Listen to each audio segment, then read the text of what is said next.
Welcome back, everyone. I'm excited you're here. I thought I would just show you what we're making. I'm going to be including some Amish style recipes in this video. I did grow up Amish. If you're new to the channel, my name is Lynette. Welcome. If you're new, hit the subscribe button. I would love that.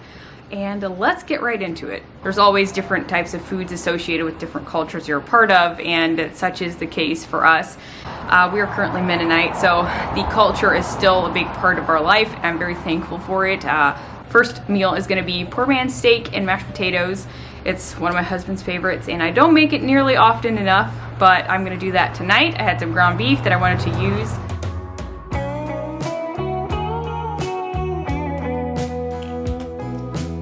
With the poor man's steak, it's kind of a meatloaf type of situation, but it tastes a little different. You are going to mix in some onions, crackers, milk, some spices, things like that, and then you're going to mix it all thoroughly and press it into a 9x13 pan and let it chill for a minimum of an hour, but preferably maybe a couple hours if you can.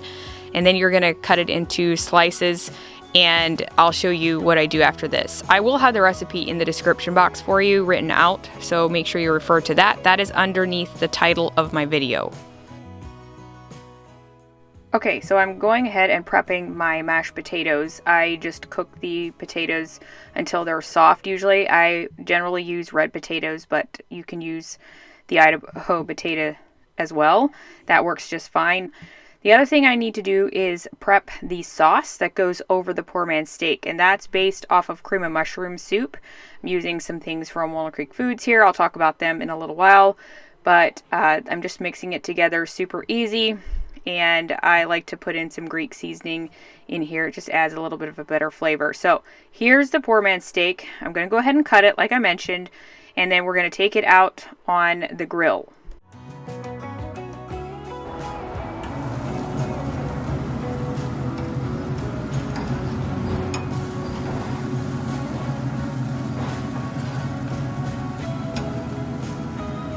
So I am grilling my poor man's steak. You can even just like do a little bit. We have a smoker, and you don't even have to cook it fully if you don't want to, but I feel like mine's gonna be cooked pretty much the whole way. Then all I wanna do is add my sauce and put it in the oven for a little bit just to like make sure it's all heated through and stuff. So this could be something that you could do, you know, ahead of time. Okay, I'm back inside. The thing with mashed potatoes when you're doing them is, I guess the key I would say is you need to make sure that the potatoes are all whipped before you add in any liquid. That is the most important thing if you want Amish style mashed potatoes. That's what I learned a long time ago. You have to make sure you whip them. So what I like to do is I put them in my KitchenAid usually. I don't really like a hand mixer because it tends to mush it more, like it just kind of gets gummy. But you're going to whip it really well, stir it a couple times, and you can add your butter in at the time, also even some salt if you want to. Just whip it until there are no more lumps in there. Then I like to add in cream cheese and a sour cream. I know that might sound a little ridiculous, but that's the way we grew up making it. It adds a lot of creaminess and just a really good flavor. So after you add in those two things, then you can either add in evaporated milk or just regular milk. Any of the two is fine. I think evaporated milk tends to be a little bit more rich, but that's at the very end until you have the nice, smooth, creamy consistency. The other thing we like to do is brown some butter to put on top of our mashed potatoes. That is what makes the mashed potatoes really, really good and takes it to another level. I've talked about this a lot, but if you're new here, definitely try it. This is also great on like veggies. I think I put some in my peas. I had some left over. It's so good, and just the whole meal is delicious.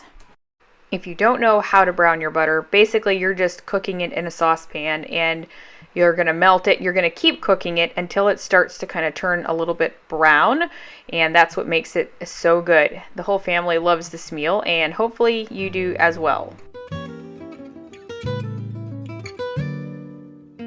Moving on, this video is spread out over a couple weeks because we had a few weeks where I really didn't cook much because of different sports activities or school or just things we had going on, but I did go to Detweiler's a couple times, as you'll see throughout the video. But I grabbed some of this apple cinnamon bread they have. It's so good. I decided to make some French toast with it. And then I grabbed a couple of other things as well. You'll see a lot of Walnut Creek labels. So this is a colorific salad that I'm making. We actually had a version of this at our wedding, very similar. I'm just missing a couple ingredients in these particular clips here that you're seeing. You can add like a red pepper to it for color and also purple onion. I was missing purple onion, but the honey roasted sesame sticks are really good in it, and then you make your own dressing to put over it. And it's supposed to be kind of a colorful salad. There's craisins in it. And anyway, I took this over to my parents one night for dinner. They had a rack of ribs that someone had left at an Airbnb that mom was cleaning, so they had the chance to smoke those, and they were so delicious. So it was a bigger Sunday night affair. We don't normally eat big meals like that, but it was really, really good.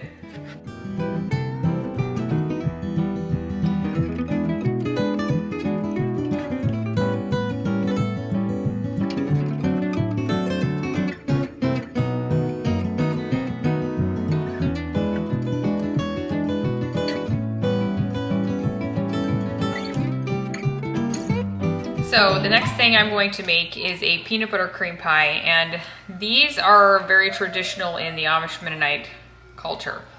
I am going to take the easy way out though today. I am just gonna do it with vanilla pudding. I'm in a hurry and I really would like to eat it like pretty soon, and so I'm just gonna do it the easy way. But I will leave the recipe in the description box for a homemade peanut butter pie filling. There's powdered sugar and peanut butter crumbs that you put in the bottom of the pie, then you put your pudding and you have whipped topping, and then you put a whole bunch of crumbs on the top again, and it's just really, really good. I love cream pies. I actually had gotten a couple packs of these at Detweiler's here a while back, and I haven't used them yet. It's the Walnut Creek pie crust. There's a 2-pack, and just for really easy, if you're in a hurry, they come in very handy. So I'm gonna use that.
So taking a little break from my cooking, I'm gonna go to Detweiler's Farm Market here in their West Bradenton location.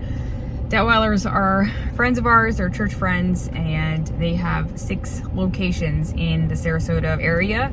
And they started out as just a little farm market beside the road, and they've now branched into all of these amazing stores. They specialize in their fresh fruit and produce for less, and it's just a really down home feeling. I was in this store the night before like their grand opening, but I haven't actually been here like during their regular business hours. They've been open for a couple months now, I think, but it's kind of out of my normal area. So I decided I'm gonna make a trip in here today. It's the biggest one and it is fantastic, and I'm excited to pick up a couple things. They also have more like meal options, food options.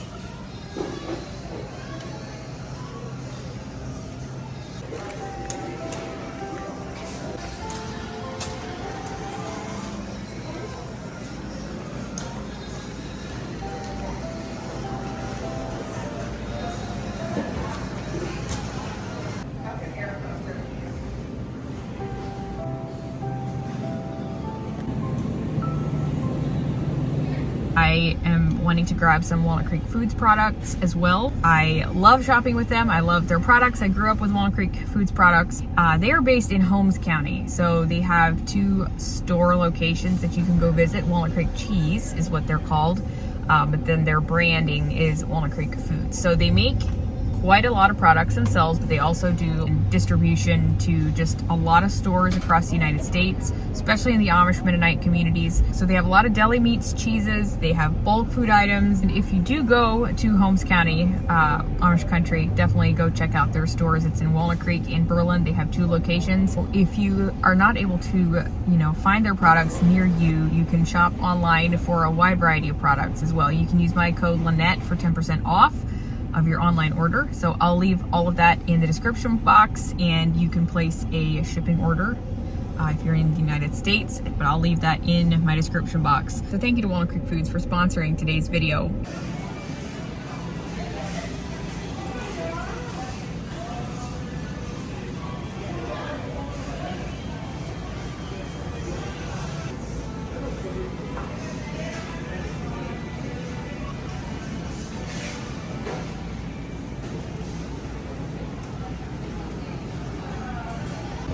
This store is just impressive, unbelievable. The vast amount of food they have here is just incredible.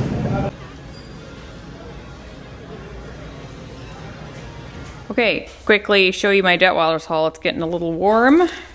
They have these beef sliders, which are really cool.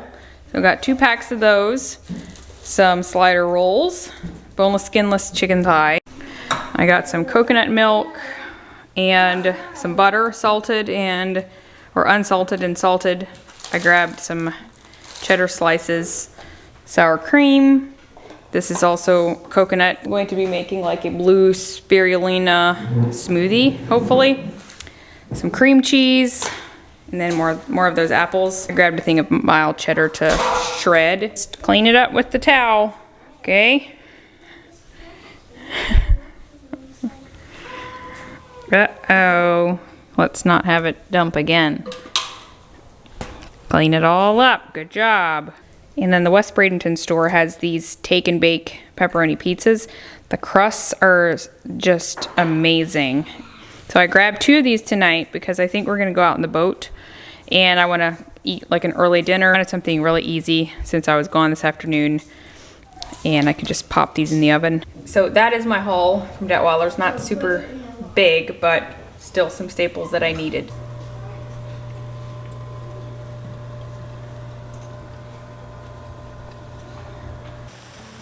So another Sunday night, I made some nachos. I had prepped the beef the day before, thinking we'd have it for Sunday lunch. We ended up doing something else, and so I had them for Sunday evening. But usually I just make like a taco-y style ground beef, and I added some black beans to this just for a bit more filler. Also a bit of pizza sauce I had on the hand to kind of give it some body, if you will. And then I just reheated it the evening when I wanted to actually make the nachos. And nachos are something you can customize yourself. It's obviously not something Mennonite or Amish specific, but I don't know why I don't make these more often. I need to. They're really good. So we just layered a bunch of stuff on top of that. You can see half of it I left pretty plain for the kids, and the other half I had some more toppings. I really do not like black olives, but the men did, and so that was one Sunday night meal idea.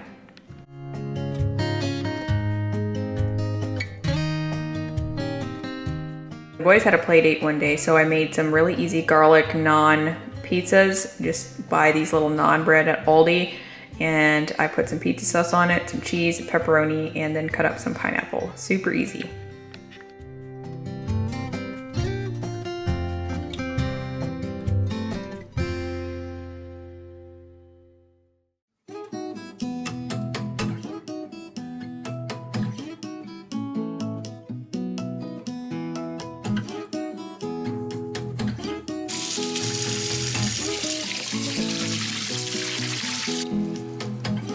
Excuse the black eye. Harper hit her head against my cheekbone the other night by accident, and it is now taking its course. It's kind of black, so It was an accident.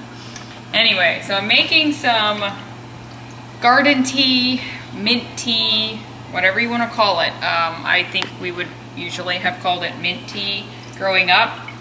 I wish I'd have the proper mint leaves. They kind of look a little furry maybe. You can also use like the peppermint leaves or whatever you get from the store. I planted some outside, but they do best like when in Ohio we'd plant them in the ground and they would take over. So you want to plant them in a spot that you don't really care because yeah, it'll thrive. But down here I'll have to plant it in a planter. So I only get it in like little amounts, but we grew up drinking that stuff so much. We'd have even like one of those tea makers maybe, or you can do it in a pot if you want to make like a concentrate, but I'll just do like a really simple recipe here for you. I'll just do like 30 ounces of water and put about 3/4 cup of sugar in there. You can adjust that to your taste. The more sweet it is, the more flavor it has, obviously. And then I'll put in like a handful of mint leaves and I'll pour it into a pitcher with like some ice, sort of like you would make a Lipton black tea type of thing. And it is so good, so refreshing. Oh, it hits the spot in the summertime. So I think I've got enough leaves to kind of do a little batch, at least to drink. So I just have like a handful of leaves right here. And I'm just gonna put it, sometimes I'll take them off the stem, which I might do some of them.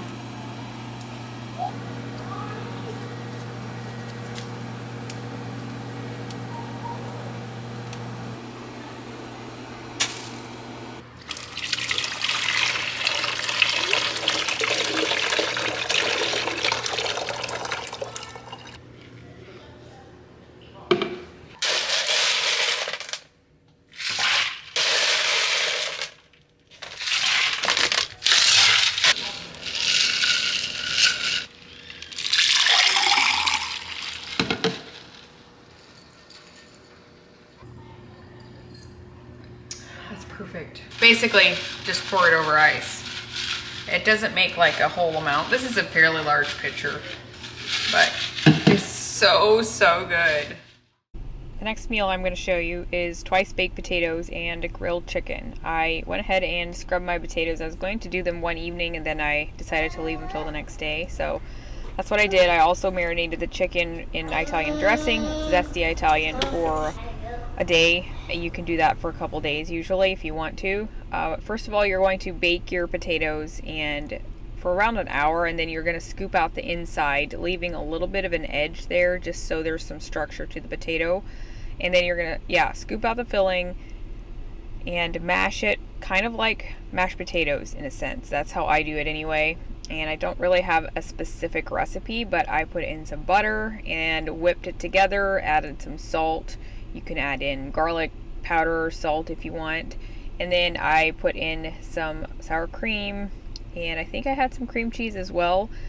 And then if you need a little bit of milk yet, you can add that to it as well, so similar to mashed potatoes. And then I also went ahead and fried some bacon and proceeded to fill the potatoes with the filling and top it with bacon bits, fresh shredded cheese, and also you can add chives if you want. You could really customize these however you want, but this is how I do it. Then you're going to go ahead and put it back in the oven for, I don't know, half an hour maybe. And these could be done like the day ahead, be great for company and that sort of thing. They're just really, really good.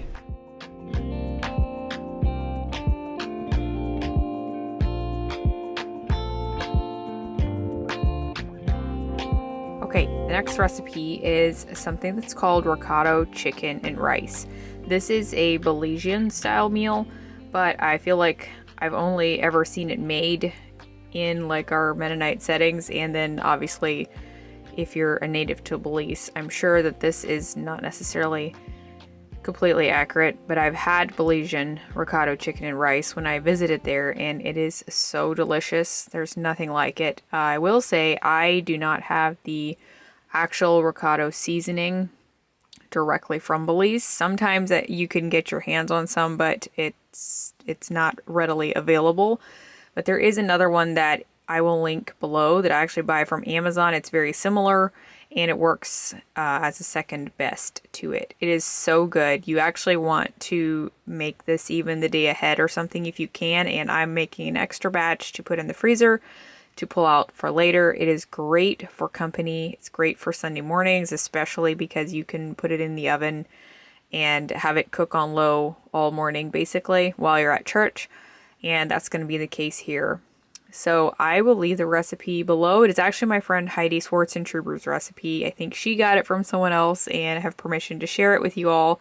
And it's just such a delicious recipe. I usually do bone-in chicken. You can take the skin off or leave it on. The skin tends to not get crispy, so if you don't like softer skin, maybe take it off. I took off some of it, but in any case, I wanted to use the drumsticks. They were so cheap at Detweiler's. I think I got this whole bag of drumsticks for like under $7. Crazy good deal.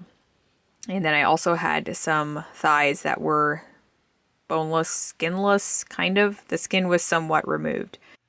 Okay, so here's the ricotta chicken all cooked. I cooked it for about 3 hours at 260, I think, in the oven while we were at church. And then I had made some rice this morning. I'm just reheating it. And normally I put in some black beans and stuff, but I was out of them, so we're just gonna keep it easy. And then this sauce, you kind of like pour over the rice along with the chicken, and it's just really, really good. Next recipe is something that I'm doing for our Saturday night dinner. We oftentimes get pizza, but we're going to someone's house for dessert tonight. So I decided I'm going to use up those drumsticks that I showed you and just cook those up. This one, the recipe should come with like potatoes. You could do it with potatoes or sweet potatoes, but I didn't have any. So I'm just keeping it lighter, and I may add a side yet on, you know, besides this, but you're going to put your chicken in a pan and make a sauce essentially to go over it. This is just something I kind of used Hope's Table Cookbook's recipe, but I didn't, if that makes sense. I added my own seasonings. I also added a little bit of honey and some more olive oil just to give it a bit more juice. And so then I'm going to bake it in the oven in my cast iron pan. You could also do just a regular pan for, I think, around an hour and a half. So I will, again, try to put it in the description box.